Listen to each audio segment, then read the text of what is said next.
Payg'ambarimiz sollallohu alayhi va sallam dushanba va payshanba kunlari davomli ravishda nafl ro'zasi tutardilar. Bu haqda sahobalar so'raganlarida Sarvari koinot bandalarning amallari shu 2 kunda Yaratganning huzuriga ko'tarilishini, amallar ro'zador holida ko'tarilsa, yanayam nur ustiga nur bo'lishini aytadilar.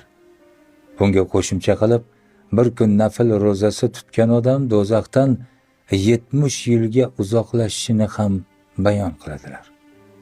Bir do'stim Payg'ambarimiz sollallohu alayhi va sallamning sunnatlariga amal qilib, dushanba va payshanba kunlari nafl ro'zasi tutardi. Undan nafl ro'zasini qachondan beri tutasiz deb so'radim. U biroz o'yga toldi-da, ichida hisoblab chiqdi shekilli, 20 yil bo'pti dedi.